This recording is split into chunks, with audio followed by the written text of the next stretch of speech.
A question I get asked all the time is which projects should appear in a reserve study?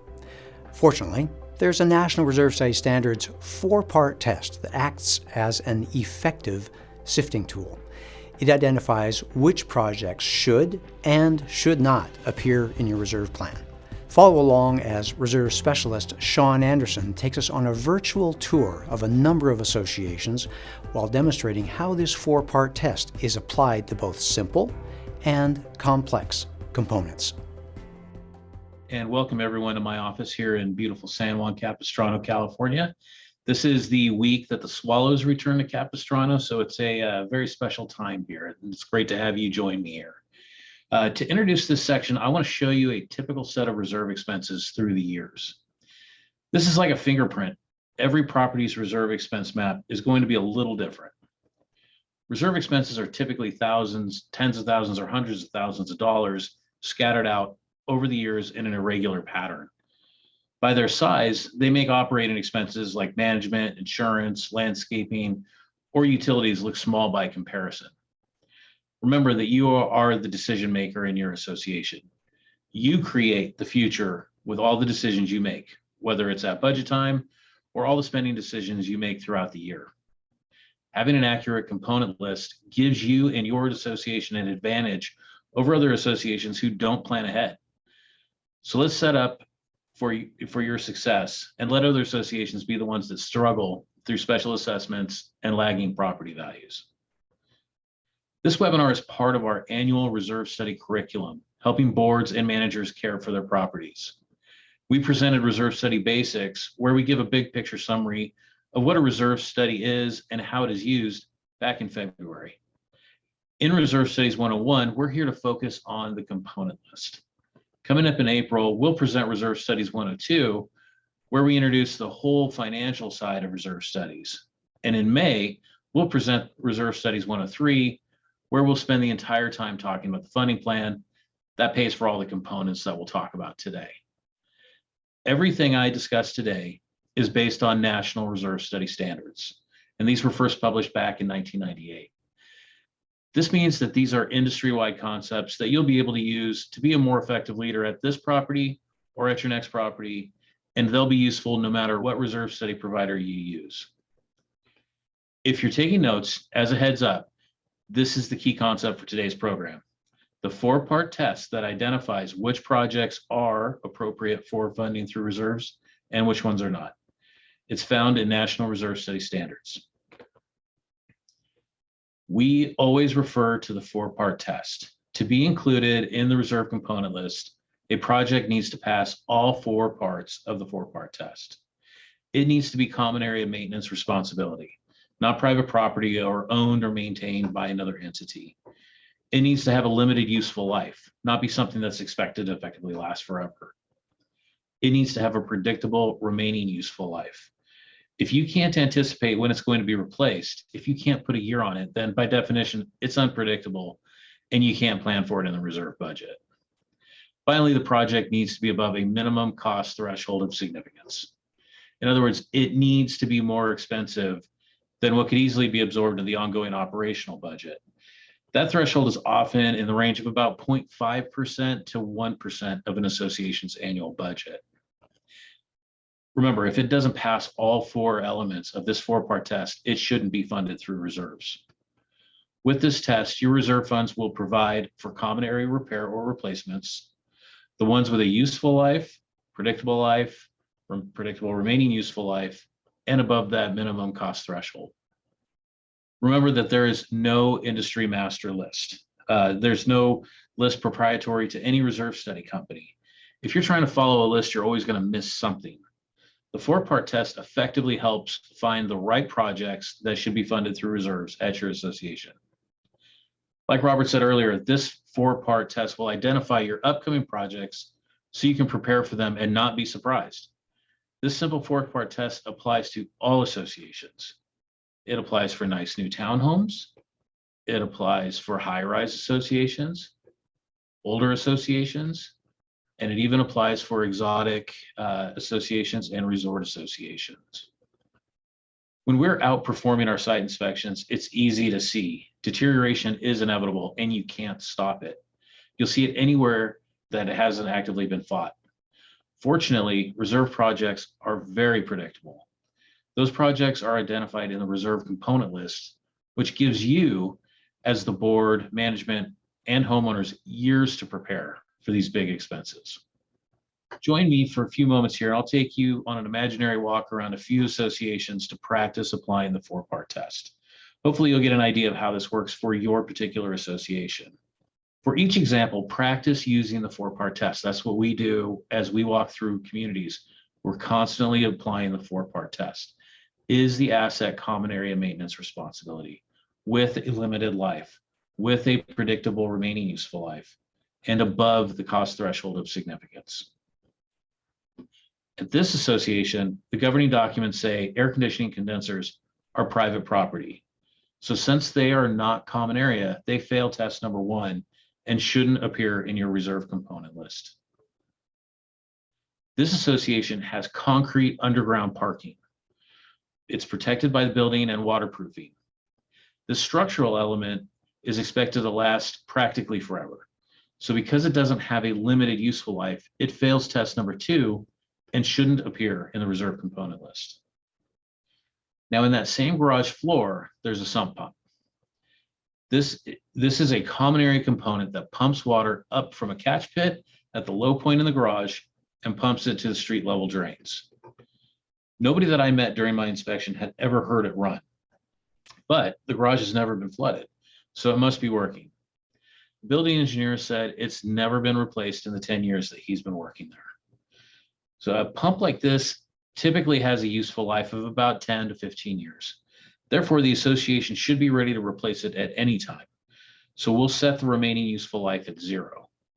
The point here is that we need to start being comfortable with making estimates. We're going to have some uncertainties while predicting the future. From the garage, let's go up to the roof, and we're going to look. The first thing we see when we get out of the roof hatch is this roof vent fan. While you can see that there's some rust on the housing, inside is a simple motor, and there's a little fan and a belt. The association fixes this ventilator as needed as a minor operational expense. So it fails number 4. It's not above that cost threshold and shouldn't appear in the reserve component list.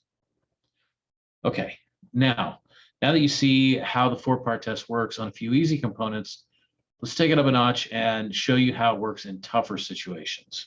So here is a photo looking at the ceiling of that underground garage. This association has put sheet metal gutters under areas of piping in the ceiling that are leaking on the cars. Right now, follow me and let's go through the 4-part test. Is plumbing a common area maintenance responsibility? Yes, it is in this association. Does it have a useful life? Obviously, it's clearly deteriorating and failing. Does it have a predictable remaining useful life? Yes. In fact, I believe it's probably had 0 remaining life a few years ago when they put up the gutter system. And do we expect that a repiping project would be above a minimum cost? Absolutely. It's a very expensive project. So repiping the garage area is clearly an appropriate reserve project. Here's another tricky one. Here's a picture of a hillside that just experienced a slope failure. It may look like not a big deal. You just throw some dirt back on the hill, but they just got a bid for $50,000 estimate to regrade the slope and replant it. So the question then becomes, is it predictable? Does it pass test number 3? Well, nobody knew that this particular hillside was going to fall, but this large association has extensive hills. And at 20 years old, this is the 4th time they've had a hill somewhere in the community that has slipped. So the simple math is that a hillside here slips on average about once every 5 years. They might not know exactly where, but association history suggests that if it happened before, it will likely happen again, and it is reasonable to expect that it'll happen every 5 years or so. So what we're getting at here is, let's let your own history help you and prepare for the future. Now you know which projects appear on the reserve component list and which projects are filtered out. Uncertain or indeterminate projects that last the life of the building, and small cost projects are filtered out. And note that this will also filter out capital improvements because they don't yet exist. If they don't exist, they're not common area, therefore they shouldn't be funded through reserves. Applying this test means that the average association here in the United States has between 25 and 50 components. So what information should you see for each component? First, it should be described accurately. Reserve components are projects, they're not things. Don't expect to see fence. Expect to see fence replace or fence repaint. This is because it's possible and quite regular that we will have more than one component or one project for each asset in the reserve study. For each component, expect also to see the following information. Identifying information. Typically, this means the quantity, but it could also mean like a serial number, a size, a BTU rating for a water or pool heater, or the horsepower of a pump. And of course, we expect to see the useful life in years, remaining useful life also in years, and the current replacement cost. We'll inflate the costs in the financial analysis portion of the reserve study as we look out into the future years, but here in the component list, all we show are the current costs. So let's look at this simplified reserve component list.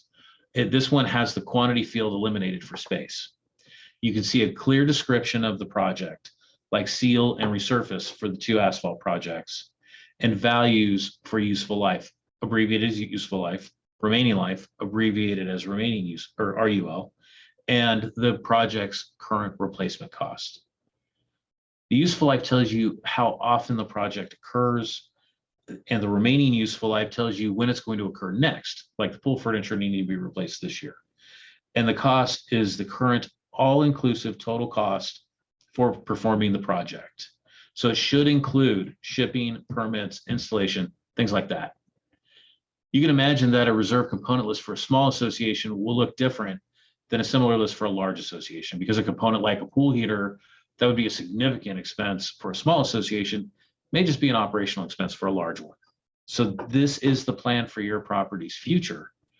While I wait on this slide, this is a good time to ask for another poll question having to do with useful life. How far into the future should you plan for reserve projects? 10 years, 20 years, 30 years, or more than 30 years? Okay, remember that in the 4-part test, there's no maximum year limit. Projections do get fuzzier the further you go into the future, but major projects like roofing, siding, elevator modernizations, these are significant and predictable. So it's wise to prepare for these expensive projects as many years as possible, even if it's more than 20 or 30 years. You'll have plenty of time to refine your estimates as time goes on. And as things draw closer, you can update your reserve study multiple times over the years and make sure as we get closer, we have the most accurate number possible. The result of the component list is a map of expenses, different for each association and changing each year. This one is from the component list from the prior slide. Remember, expenses look irregular, like on this graph, but that doesn't mean they're unpredictable. This is just what all of those predictable expenses look like when you lay them out on a chart. Now, I have every expectation that in reality, as the years go by, these expenses will move around a bit and get slightly larger or smaller, or draw closer or get pushed out a year or two. They're predictable, but they're still estimates. But you've got your best chance of being prepared if you have a plan like this. That's one that identifies your upcoming expenses, and if you update that plan regularly. Shawn, you hit on some major things there. I spoke earlier about that. The 4 steps or the 4 elements of aging safely and successfully, having a reserve study, updating that plan, spending, taking care of the projects, collecting the funds. So that's all great stuff. I think you've laid out the significance of that 4-part test very well. And I know what's coming next, and I'm looking forward to your voice of experience helping our audience today understand what to expect of their reserve components, meaning how these components are then going to affect the reserve funding needs at their property. Absolutely. That's one of the more important things to understand with our component list is while your reserve component list might contain 25 to 50 components, they're not all created equal. Typically, most of your reserve contributions are the result of just a few of your components. Of all of the components in a typical reserve study, and I want everybody to take a moment to think about how many do you think dominate the size of your reserve contributions? About how many? The answer is going to surprise you. The answer is 5 or less. It's a wonderfully small number. Often the number is even only 2 or 3. Your association type and region of the country is going to affect your reserve component list makeup, which makes ones that are for you big and influential. But for a typical townhome association all across the country, the dominant components are going to be roofing, painting, and asphalt. In cooler or moist climates, you can add siding and window or deck replacements. In mid or high-rise condos, you typically don't have as much asphalt or roofing, but you do have major interior hallway projects and major mechanical components such as HVAC systems, boilers, elevators, fire alarm systems, stuff like that.